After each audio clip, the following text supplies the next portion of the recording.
ay wandos. So lain na pala itong buhaton ron, lain na po para malahi para malahi ang foliar fertilizer. So kini ako mga fruit trees diri sa yard. Yard, nadyog ako kay na yard. So diri sa yard wala pa gini sila kasulay og fertilizer, kay ganahan ko og kanang organic ba, natural lang. So nagaproduce sila fruit, pero tama-tama ra po dili daghan, dili ra po kay gamay, tama ra pang kaoda mo. Pero karon para malahi, testingan na to apply og foliar nga fertilizer. So kini siya, pero tungod kay organic lagi ang gusto nako, organic gyapon ang gamiton. So kini siya ni siya, product ni siya sa Davao del Sur State College. Na sila yung product. Ni siya kanang dripping din siya sa dripping sa guso. Guso dripping. So effective daw kay ni. Agi na ni og mga experiments, no? Experiments ni agi na ni og mga pag-study. Nagnanay nagagamit ani commercially. And in fact, pwede na ni siya mapalit. So epektibo gid daw ni siya. Pero sulayan nato sa fruit trees. So karon sulayan ako siya sa durian, sa mangga, sa durian ug sa mangga. Here we go. Ay kuan day. Ang isa ka litro nga tubig, butangan nimo og 20 ml nga inani. KD. So sulayan nato. Here we go.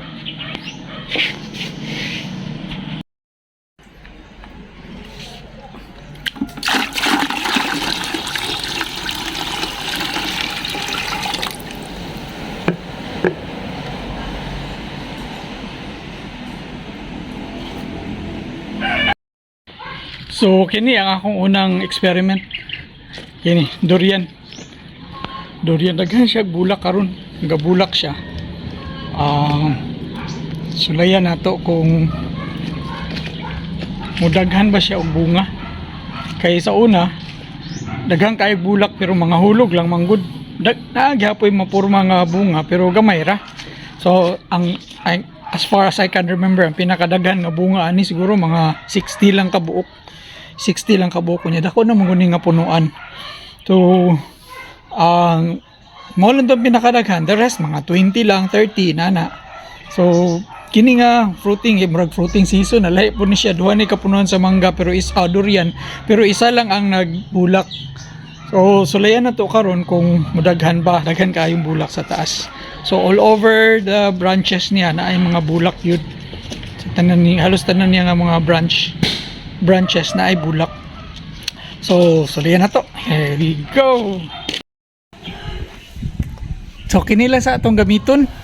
Kini sumpit din tawag ani, sumpit dili sumpak, sumpit ang tawag. So kini atong gamiton kay wala mo kay power sprayer. Unya ikaduha, duha ra po ni kapunuan akong isprehan. So nagpalit lang ko ginaani, baratohon ra ni 300 plus. Layan na to, eksperimento pa ni. So ani siya ipasuyop sa tubig. Okay. So naana ni siya, i-spray daw ni. So layan natin ni.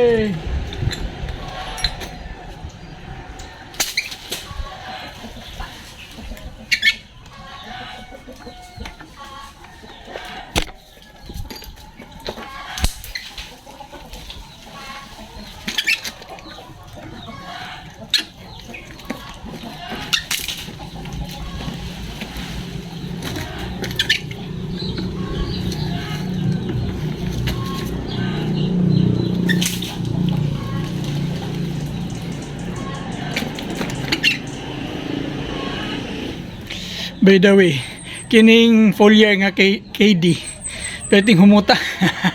Dripping maguni siya sa guso. So imagine na lang kung sa siya kahumot. ang iyang baho kanang murag rotten gani nga kuan kanang shell. Ano yan. So pagkahuman na niya maligo jud ko ani ron. Kay siyempre makuanan man ko, mapiskan man ko ani.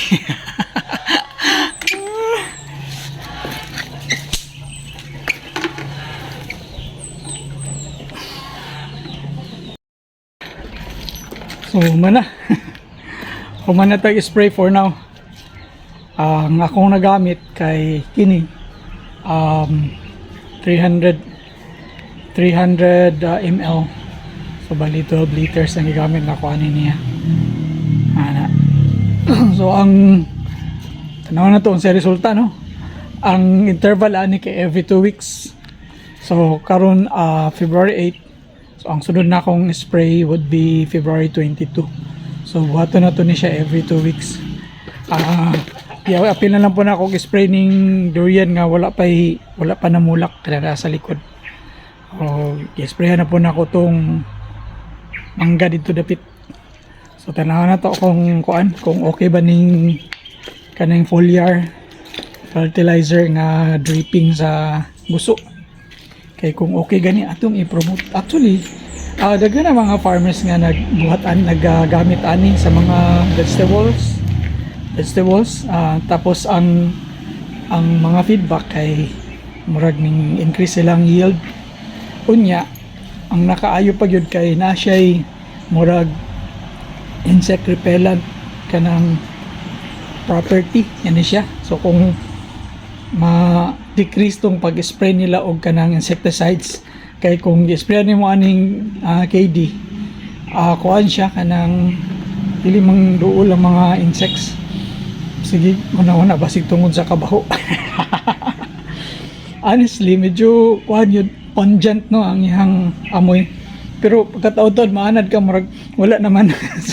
so maligo na ako kay feeling na ako baho na kay kuron doon sa nagtulo-tulo gikan ito sa taas nga kuan nga mga pisik. So tanaw na to ni. Bye bye for now.